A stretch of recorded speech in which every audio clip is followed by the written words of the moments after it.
begin with new developments in a 10 News exclusive. A rehab center in Escondido and women getting sick after drinking meth-laced coffee.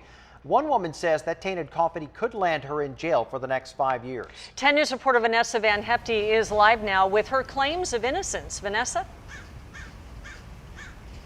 Yeah, this police report was filed by the director of the Serenity House hours after we started asking questions, and tonight, new questions have emerged.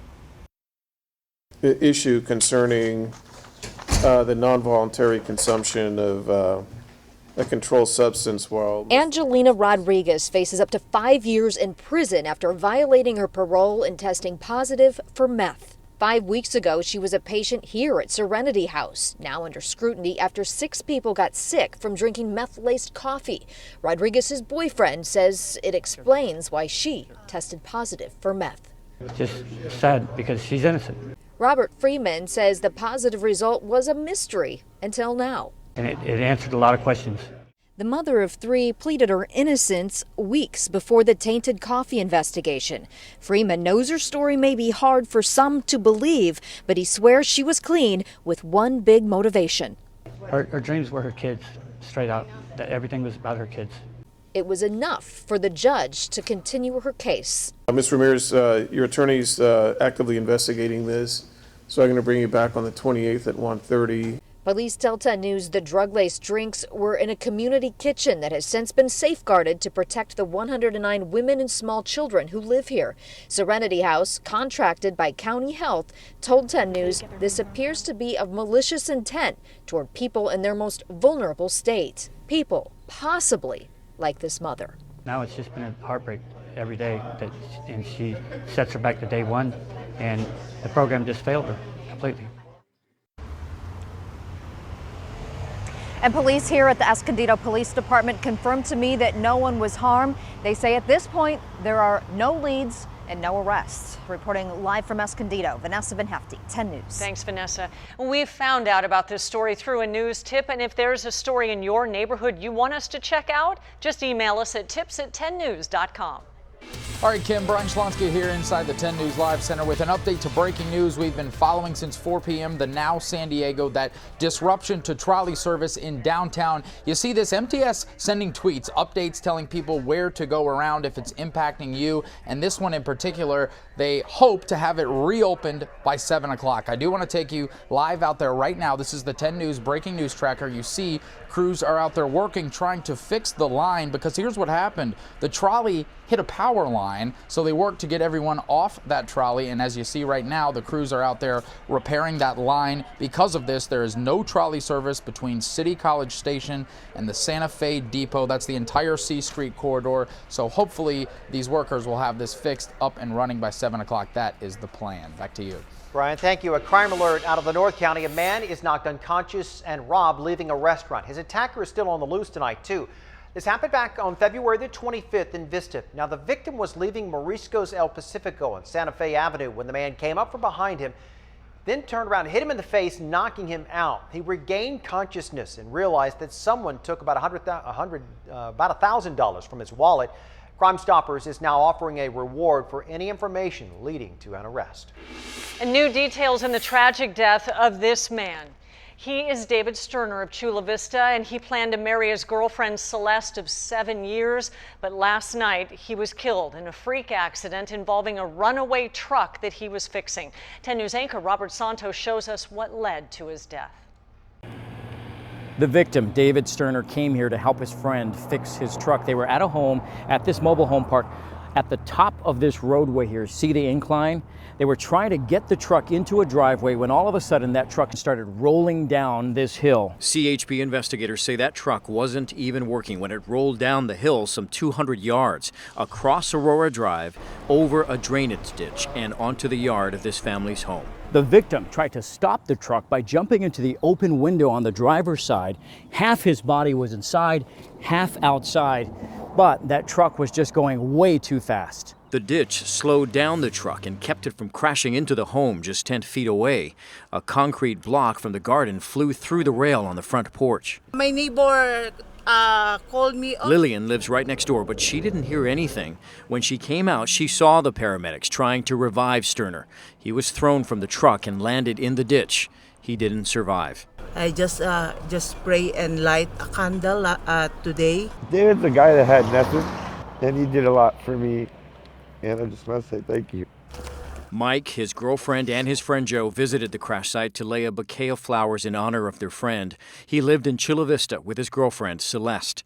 They posted pictures of the two on Facebook expressing what they'll miss the most. His love, his just being there for us. Up at the Los Coches mobile home estates, residents both sad and relieved. She has like 5 little ones, and they play out here all the time. In Lakeside, Robert Santos, 10 News. He had many friends. And the victim's sister lives in Virginia. She's trying to raise money on GoFundMe to bring her brother home. If you would like to help, we have a link on 10news.com. It's under the red television button. All right, due at 6, San Diego was paying a bicyclist nearly $5 million because a tree-damaged sidewalk launched him 28 feet. Clifford Brown crashed while riding in Del Cerro back in 2014. He tore spinal cord ligaments, lost teeth, and suffered a possible stroke. His lawsuit claims the city should have posted a warning about the raised sidewalk and then fixed it as well. 10 News reached out to the city and was told they plan to repair and replace over 174,000 square feet of sidewalk this year. New information reveals San Diego is at risk of dealing with a devastating earthquake. The Scripps Institution of Oceanography studied a fault system that runs from here to LA. Researchers found it's capable of producing a 7.4 quake. The system is mostly offshore, but never by more than 4 miles. And that's close enough to do some serious damage if it shifts. It's responsible for a 6.4 magnitude quake that killed 15 people in Long Beach. That was back in 1933. New tonight, the City Council is considering a petition to save wild cats living near Mission Bay. The city uses traps to catch predators like skunks that are hunting endangered birds. But every once in a while, cats get stuck in those traps as well. And hundreds of people, they're worried about what will happen to those cats. They want the city to find a different way to trap the animals. I'm pretty sure they're going to euthanize them. That's the polite word. Well, 10 News contacted the city, who says they will not shoot the cats, but instead turn them over to the Humane Society to try and find homes. The city also says so far no cats have been caught in this program in the last 2 years. And new details on the Poway restaurant owner accused of packing nearly 200 Yorkies in a home in filthy conditions. 10 News has confirmed that Mark Vitimo is a retired San Diego police officer. He has pleaded not guilty to what prosecutors call one of the worst animal hoarding cases they've ever seen. Took crews hours to remove the dogs from his home in mid-January. Prosecutors are still trying to figure out why Vitimo and his wife had so many animals. A possible disaster has been avoided at Sunset Cliffs. The gas leak that forced families out of their homes this morning has been shut off. It was coming from a house under construction near Sunset View Elementary School. Firefighters, police, and SDG&E all showed up just before 9 this morning. They temporarily shut down the areas marked in red there. Local Muslims are rejecting the president's revised travel ban. The new executive order suspends travel from 6 Muslim-majority countries. Iraq has been removed from the list, and even though the new ban doesn't impact dual citizens and those with valid U.S. visas, the local chapter of the Council on American Islamic Relations describes it as Muslim Ban 2.0. I'm here to say that regardless of how this executive order is packaged, the intent is unconstitutional, and this does not make America any greater or any safer. The new travel ban goes into effect March 16th. Now to a developing story. Teenagers might not have to wait until they're 18 to cast their first vote. A Northern California lawmaker proposes lowering the voting age to 17. He introduced the constitutional amendment, which would have to be approved in a statewide vote next year. And if it passes, California would become the first state to let someone under 18 vote for president.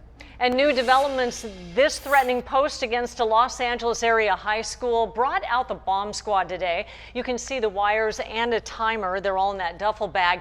It's the second straight day that somebody threatened Grant High School. The bomb squad searched the campus today but determined no one was in danger. It's unclear if the threats are related. Now to another developing story. The man who forced families to stay inside during a SWAT standoff is behind bars tonight.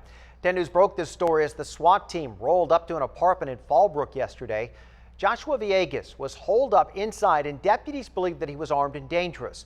Well, they cleared out nearby units, eventually getting Villegas to surrender. Deputies were trying to arrest him for assault with a deadly weapon. One person is dead after a small plane crashed near an airport in San Bernardino. The pilot was the only person on board. The glider-like plane went down at the north end of the Hesperia Airport about 10 o'clock this morning. The FAA is investigating why it went down. The husband whose wife survived a fiery plane crash in Riverside says he never wanted her on that small plane in the first place. Stacey Pierce was headed from Riverside to San Jose last month when the plane crashed on top of homes. Pierce's mother, stepfather, and family friend all died in the crash. She lost both of her legs. Her husband says he begged her not to go on board that plane. All day I told my wife, please take a commercial flight home. And she said, no, we'll be fine. Well, their daughter, Brooke, should have been on the plane as well, but she took a bus home from the cheerleading competition they attended.